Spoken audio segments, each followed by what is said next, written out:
we have Steve joining us on Zoom. Did anybody else? Not yet. Anyway, from the last time I did something, everybody wanted like a history leading up to it, going to the background. So I supplied some stuff on PDF files, and one of them is the condensed timeline of Israel and Judah. And it's important because Deuteronomy is a rather unusual book in we know exactly when it was written and where it was found. And it's a product of the times that they had there in terms of there were some political things going on that led to the writing of Deuteronomy. So I thought I would supply this timeline just to give you some ideas that the covenant with Abraham was around 2000 BC. And around 1400 BC, that's when the Israelites entered the promised land and everything. Around 1000 BC is King David. And that's pretty much everyone is familiar with. But in 920, after the death of Solomon, it got divided into two kingdoms. And if you don't have them, here's kind of a picture I supplied so you could visualize this. The green, which is the northern kingdom, had 10 tribes in it. And the orange, which is the southern kingdom, only had 2 tribes in it, but it includes that you can see the city of Jerusalem. And this is where we kind of start off with, because the northern 10 tribes were rather not good. They had tremendous difficulty. They would intermarry. They would worship other gods and everything. And this is a little bit different than the southern kingdom. And I put in the prophets of Isaiah and Jeremiah will be relevant to the study of Deuteronomy. So I put in that there's actually in Isaiah 3 different books that are combined into one. The first book that was written that's attributed to Isaiah was in 750. And it was in just blowing right in my eyeball. It was in 720 that the northern kingdom was invaded. And you can see from the map here, it shows Israel was taken into captivity 2 different times. The northern 10 tribes were taken by Assyria, and that's the green line on the map. They were taken into Assyria, and at that point, they disappeared. They never came back, and they're referred to as the 10 lost tribes of Israel because they were assimilated into Israel and they never really returned back into Assyria, and they never came back to Israel. I have a question. Sure. Is that area still very Jewish, or is that now intermingled and it's not like, I don't know? There are enclaves of Jews everywhere, and it's impossible to trace them Yeah, back. I didn't know if they got, and really got strong up there and they kind of turned from the ways, they actually just kind of melted in. Well, as you see, the Jews were rather good about keeping together with their religion. It's referred to as the diaspora, or the great spreading. And it starts with the 10 lost tribes of Israel. And that leaves 2 tribes left behind in Judea, where Jerusalem is at. And this was rather traumatic for them. They took the loss of the 10 northern tribes as a punishment by God for their evil, wicked ways of intermarrying and going after other religions. It probably had more to do with the fact that the northern portion of Israel was the first that you come to if you're Assyria coming south to conquer, and they basically, that's who they ran into first. But again, it was rather traumatic for them. They think that Deuteronomy was written sometime between 670 and 618. They're not sure exactly when, but the discovery of the book is very well documented.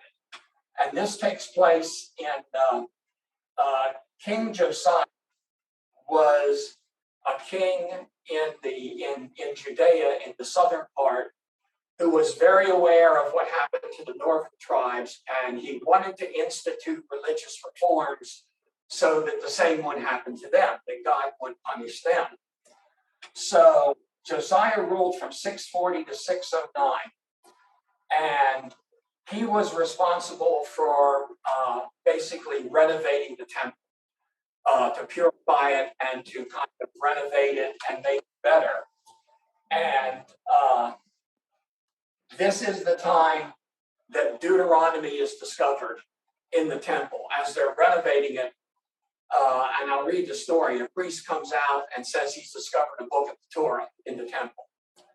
And Josiah rips his clothing, which is an act of anguish in that, oh my gosh, this has been here and we never knew about it.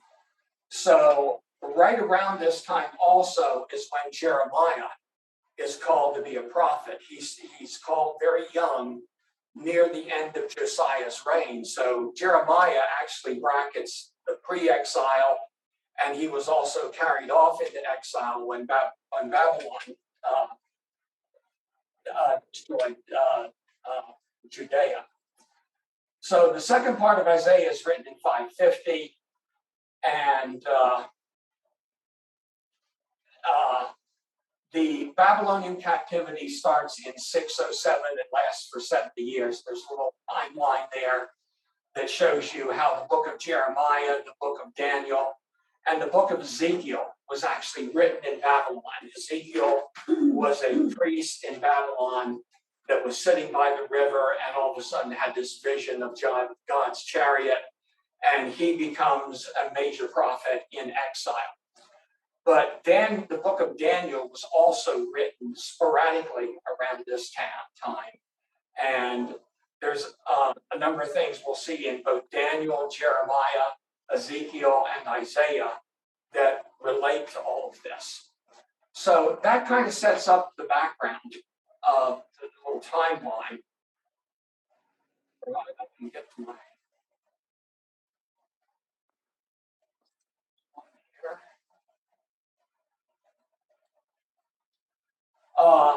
the discovery of Deuteronomy is in 2 Kings, starting at verse 22. And it's in great detail, and I'll read part of it. I supplied you with the whole thing of 22 to 23, verse 3. So don't want to read the whole thing, but I'll pick parts of it here that are relevant. Josiah was 8 years old when he began to reign, and he reigned 31 years in Jerusalem. A scroll of the Torah discovered in the temple. Then Hilkiah, the high priest, said to Shaphan, the secretary, I have found the scroll of the Torah in the temple of Yahweh. And Hilkiah gave the scroll to Shaphan, and he read it. Shaphan, the secretary, came to the king, which is Josiah, and returned the king a word and said, your servant poured out on the money found in the temple, and they have given it to the hand of the doers to do good works. Then Shaphan, the secretary, informed the king, saying, Hilkiah the priest has given me a scroll. Then Shaphan read before the king. When the king heard the words of the scroll, he tore his clothes. Then the king commanded Hilkiah the priest, and he goes on to talk about here, Josiah wants to get a prophecy of what this means. So they go to the prophetess Huldah, and I won't read it all, but she literally predicts the doom of Judah and says, the same thing is going to happen to you as what happened to the 10 tribes. You kind of found the book, but it's too late. And that's one of the reasons why Josiah tore his clothing, is that this book had apparently been hidden in the temple. It had probably been written not too long before it was discovered. And the discovery may have been staged and everything, but it gives the book of Deuteronomy a very different flavor than the rest of the books that are in the Torah. And then after the prophecy, starting at verse 23, so the king sent word, and all the elders of Judah and Jerusalem gathered to him. Then the king went up to the temple of Yahweh, and all of the men of Judah and all the inhabitants of Jerusalem were with him, including the priests, the prophets, and all the people from the smallest to the greatest.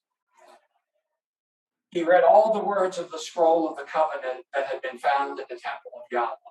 Then the king stood by the pillar, and he made a covenant before Yahweh to go after Yahweh and to keep his commands and his warnings and his statutes, and with all his heart and with all his soul to keep the words of the covenant written on the scroll. Then all of the people joined in the covenant. So this was the fact that it's written in this detail in 2 Kings means that it is most likely historical. And Josiah was known for being a very devout king, trying to reestablish in Judea the worship of Yahweh exclusively, so that this prophecy would come true in terms of what happened to the other 10 tribes of Israel.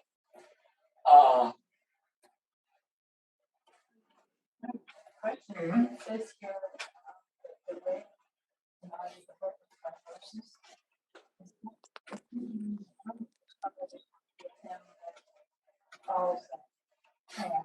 Well, all the Torah is attributed to Moses.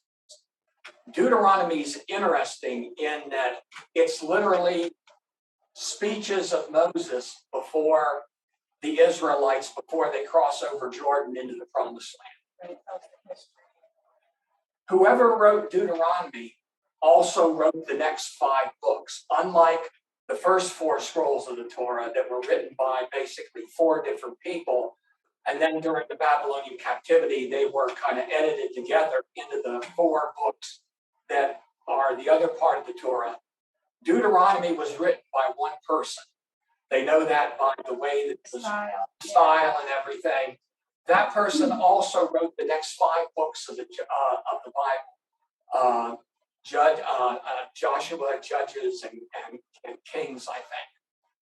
And they think there might have been between 2 or 3 of them, but most of Deuteronomy was written by one person. And it has an agenda. It's shown as Moses is sitting down before he dies, because after he finishes his speeches, he goes up onto the mountain and ascends into heaven.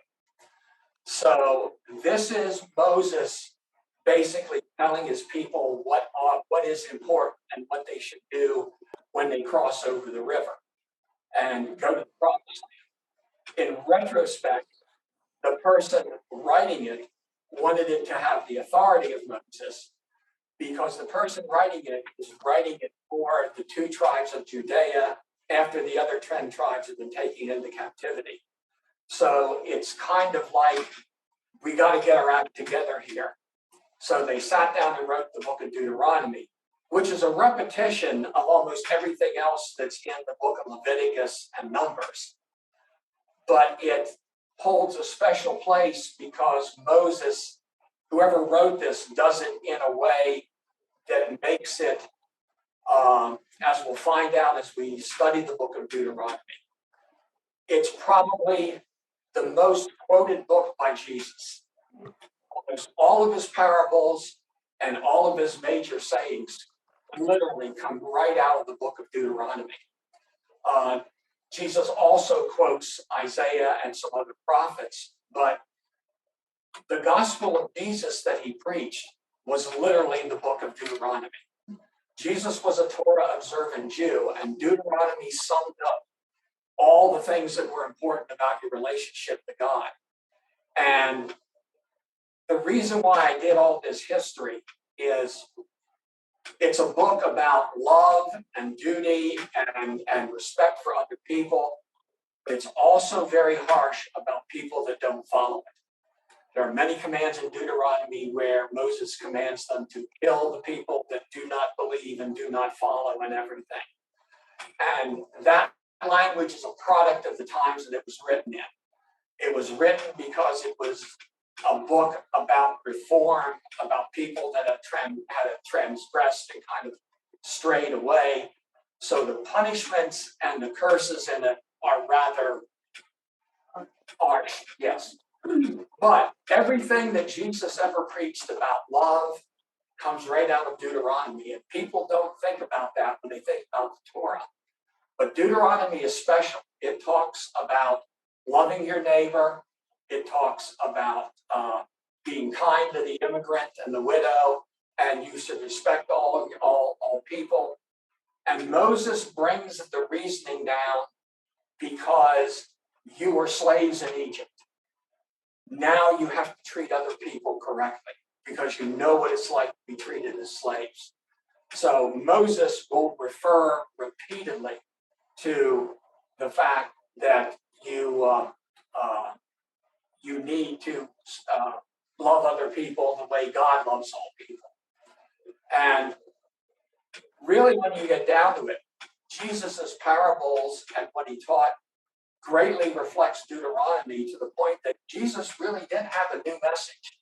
His message came right out of the Torah and right out of Deuteronomy about how people should be treated, and that kind of gets lost in Christianity with kind of the minimization of the Old Testament. In that, well, that's it's got nasty stuff in it and everything, and Jesus was all love and goodness, and they don't realize that Jesus got all that love and goodness from Deuteronomy. So I mentioned Jeremiah. Jeremiah is very important because he was a counselor of King Josiah. He was chosen very young, and he's from a priestly family. And he was somewhat reluctant to be a prophet because he was so young and didn't feel he would be respected. But King Josiah thought a great deal of him, and it is really Jeremiah and Deuteronomy, the book of Deuteronomy, that bring monotheism into perspective in terms of finally Israel is worshiping just one God. And it becomes more to the point after they come back from the Babylonian captivity. Because up until this time, they weren't, they kind of paid attention to God and everything, but they weren't really exclusive. They would worship other gods as well.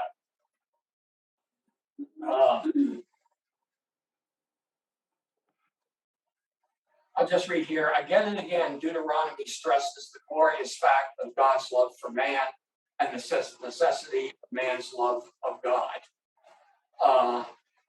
The book's more kindly attitude toward the rights of women, children, slaves, and the poor, its recognition of the parenthood of God, and the brotherly conduct due to all men, all help to offset the severe curses sometimes found in its pages. So it really is a landmark book. There are 613 what are called mitzvahs, which is a rule. We would call it, the Christians call it the law. And the Jews also call it the law, but it's, as we'll find out here, it's not really law. If you ever watch Pirates of the Caribbean, when Jack Sparrow says, well, it's more like a guideline than a rule. That's the way they looked at the mitzvahs. The mitzvahs set out something that they should do, but Deuteronomy doesn't set out how to do it. And much of the argument over the law is not about the actual rules, but what do the rules actually mean as far as what you should do to obey them. And a good example is not working on the Sabbath. Jesus is criticized for picking corn on the Sabbath and in so doing, working and breaking the Sabbath. And Jesus goes on to then explain the Sabbath was made for man. So that is Jesus taking a mitzvah and reinterpreting how it's to be observed. Many of the mitzvahs are very harsh. In other words, if your children disobey you, you should stone them. Well, they didn't do that. The mitzvah is your children should not disobey you. But they then argue over, well, what does it mean? Then how do we punish them? Do we stone them? And there are some very elaborate ways of rephrasing things so that you're actually getting around. We're not going to kill anybody. We're not going to kill your wife for committing adultery. There was no rule against men committing adultery, apparently. But this is what the Christians look at and say that the Jews are obsessed with the law. What they're obsessed with is what is the proper way to obey the law. And we'll find out in Deuteronomy why that's important to them and what the purpose of the law serves. But it also shows that Jesus was primarily involved in the same arguments with the Pharisees and the scribes over how do you observe a mitzvah. So that's kind of what's set out here.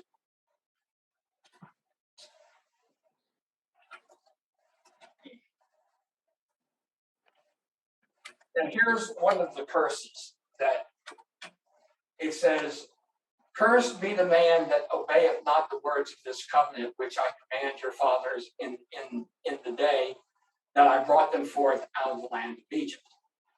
Now, it doesn't say what the curse is. It just says, if you don't obey these things, it's going to be on you and bad things will happen. It's almost like the Eastern religion's idea of karma. If you keep doing this bad stuff, it's going to come back to haunt you. And that's kind of the idea behind this. Unlike Islam, Islam is all about submission to God. And they go to great lengths. And if you don't submit to God, well, we just have to kill you then. That's not the way the Jews view the law. The law is there to make life better for them. And if they disobey it, you're going to be sorry because there are things in the law that if you don't do, you won't have a happy society. You won't have a society that can worship God. It's not that, unlike what they did think, that if you disobey this, God is going to come down and punish you. It's more like God's trying to say, if you do this stuff, you're going to have problems. And they did this stuff, and now they have problems. So it's kind of a weird looking at it. What's that? Oh, nothing. Somebody just came up the stairs.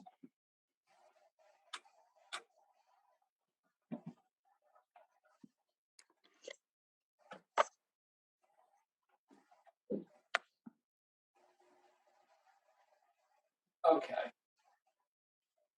So one more thing I thought would be interesting. Because if you try to read what we call the Old Testament, especially the Torah, it's very, very confusing of even who God is. And much of that is because Israel, for the longest time, wasn't really monotheistic.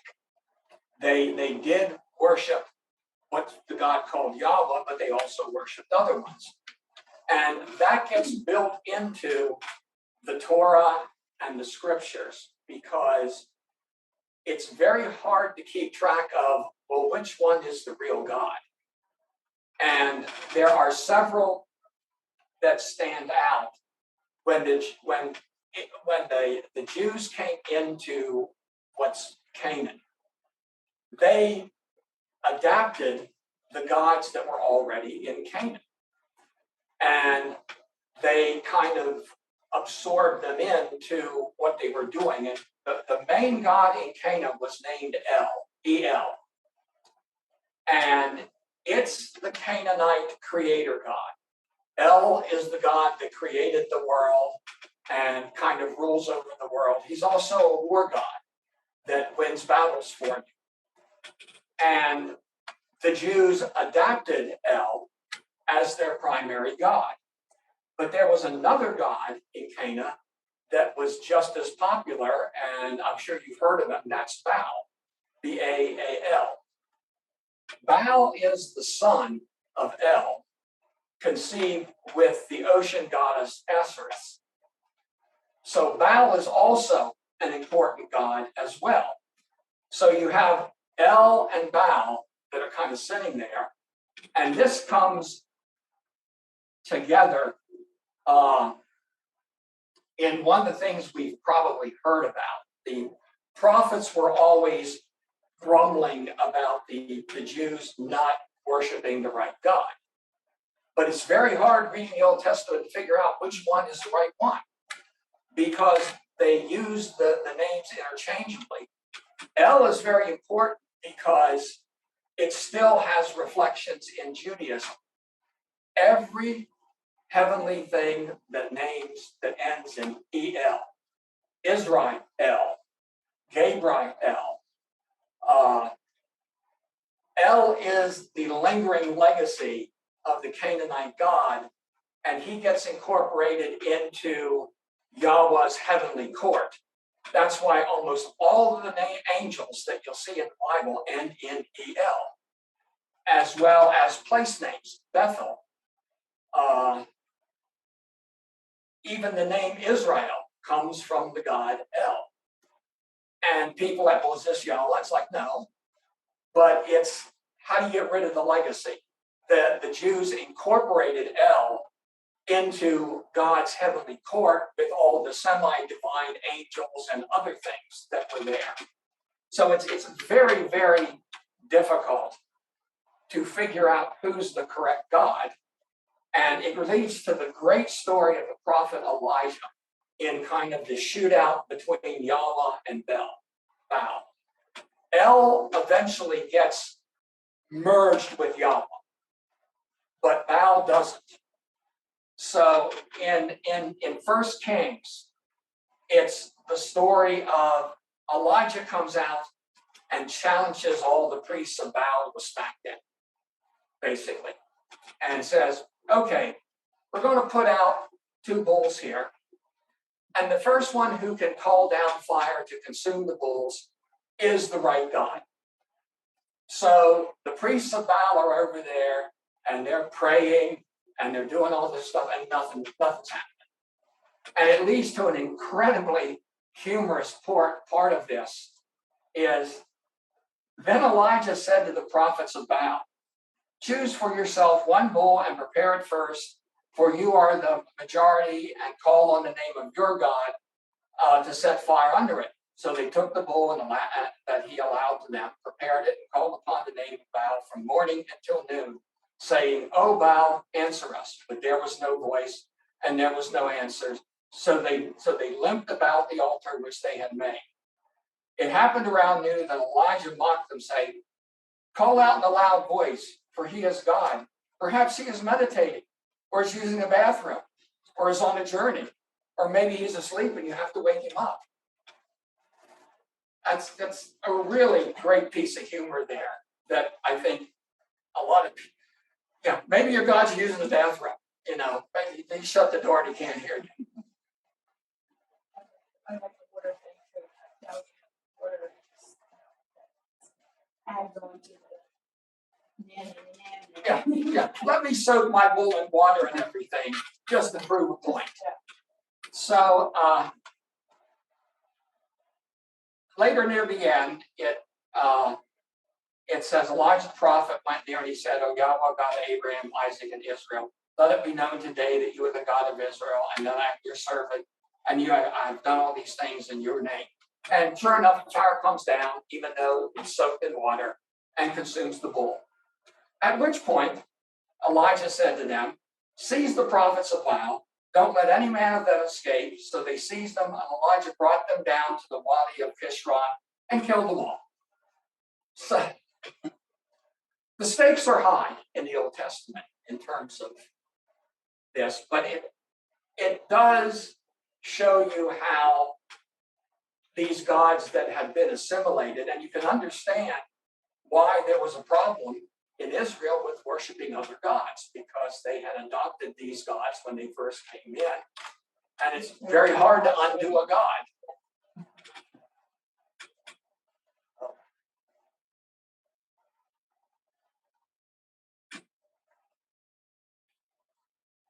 So then what? Never tried to drink coffee talking. Do you have any questions or anything?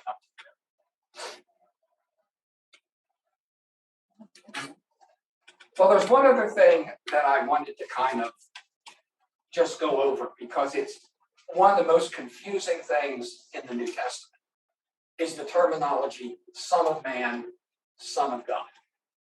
As Christians, we look at this and we read it as Son of God means Jesus was the Son of God. That's not what it meant at all. Son of God refers to the King of Israel. It was first used on the anointing of King David as King of Israel. God then adopts David as his son and says that he will rule in my name. So Son of God is a title that is used in the Old Testament to refer to either the King of Israel or the Messiah. It does not have any divine connotations to it at all. It doesn't mean that that person has any divinity or anything like that. And this has, it originated with King David. And since then, according to the Psalms, earthly kings of Israel, the earthly king of Israel is adopted by God as his son. The Son of God is thus the reigning, living king of Israel. The term Son of God was used to refer to the Davidic king without any hints of incarnation of a deity in the king. I will be to you as a father, and you will be to me as a son. The king is indeed very intimate with God and a highly sacralized person, but he is not God. This shows up in the very first gospel in Mark. The first thing that happened is in Mark is there's no nativity story. Jesus is baptized by John. As he comes up out of the water, the dove appears over him, and a voice says, "This is my beloved son in whom I am well pleased." That's a reenactment of the anointing ceremony of a king. It does not mean, even for the person of Mark, that Jesus was a divine person. It means that he was, just like the Jewish kings, was supposed to have a special relationship with God as his son.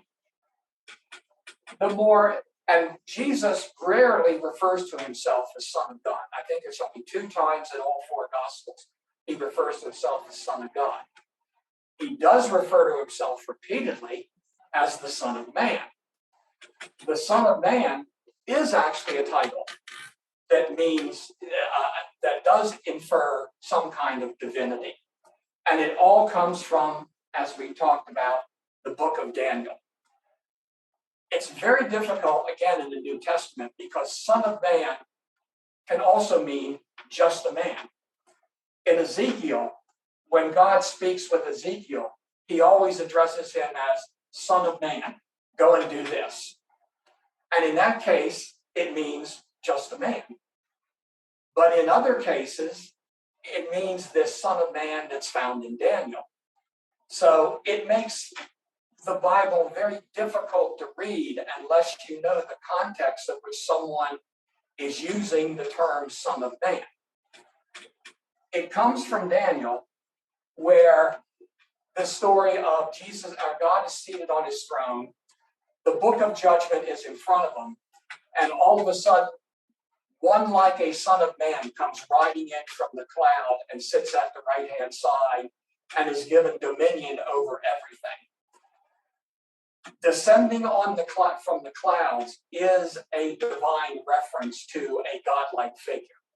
The Son of Man in Daniel is a divine person who was given co-responsibility by God in both judgment and ruling. And that's where most of the Christians get their Daniel's a very important book for early Christianity because it sets Jesus up as the Son of Man who does share divinity with God and does share the ability to rule along with God. But you can see how difficult it is in terms of what these terms mean and how they're used. And many times people pick up the wrong thing. The more important title is actually Son of Man rather than Son of God, if you're Jewish. And that changes when you have different translations of the Bible. Different versions of the Bible. And one of the things that every translation does is it spins the translation in terms of the belief of that person. The New International Version is very much an evangelical fundamentalist interpretation of the Bible. If you look at something like the Jerusalem Bible, it's almost like you're reading a different book because it's impossible to translate and not have to infer something from the context. And that makes it easy for people to do a translation, especially if you're looking at a quote unquote modern translation that basically throws out everything and just paraphrases stuff for people. So this is why the Methodist Church has a problem with the fundamentalist outlook that the Bible is divinely inspired and is the actual word of God that just appeared on the paper. Because every single interpretation of the Bible has the interpreter's beliefs spun in with it. A very good example is when the one we listen to every single Christmas. Behold, a virgin will conceive and give birth to a child, and she'll call that child Emmanuel. Well, the first thing you should remember is Mary didn't call Jesus Emmanuel. She called him Joshua. But Matthew, it's quoted in Matthew. Matthew liked that story. If you read the whole story, this child is born, and there are two kings squabbling in a neighborhood kingdom. And if you read a little bit further down, it says, and before the child reaches maturity, the squabble with the kings will be solved and everything. But Matthew liked the term Emmanuel, which means God with us. The people, when they translate that version of Matthew, they mistranslate the Greek word into virgin. The Greek word that's used is alma, which means a young maiden. It carries no context of sexuality or virginity with it. If you read the actual Hebrew of it, it basically should be translated, and a young woman will conceive. Matthew quoted it because he liked the word Emmanuel and what it meant. But then we have a whole host of translators that now mistranslate that as virgin. And the word that would be used if it meant virgin would be parthenos, is the Greek word for virgin. That's not the word that's in the text. So just one of them, a number of examples, and one everybody's very familiar with, and it upsets people when you tell them, it doesn't say virgin, it just says a young woman, and it's not even really about Jesus because the child is used in another context. But you can understand why Matthew used it because it reinforced who he thought Jesus was. No one seems to have a problem with the fact that Mary didn't follow the prophecy and name her child Emmanuel. She named him Joshua. So one of just many things that when you read the Bible, you become acutely aware of things that are not the same in different Bibles. The best translation to read is probably the New Revised Standard Version in terms of being accurate. Problem is, people don't like it because it doesn't read well. It doesn't read like the Bible because they've translated more literally. A lot of the poetry gets messed up and everything. So Many people don't like the New Revised Standard Version simply because it doesn't read well. That's the one that adds women and men, that talks about, people in the Bible, will say women and men, will refer to him or her. No, I One of think the that's a versions- different translation. Yeah, it's like, does it really matter? We all know that when they're talking about men, they're talking about all of us. It's like, but I know some people that believe absolutely every word in the Bible, but there's different versions. I mean, there's different. Well, this is why if you talk to a Jewish rabbi, it's like, if you want to really understand the Old Testament, you got to read in Hebrew. Because any translation will not do it justice. Because every translation always has to make an interpretation of how you want something to read. So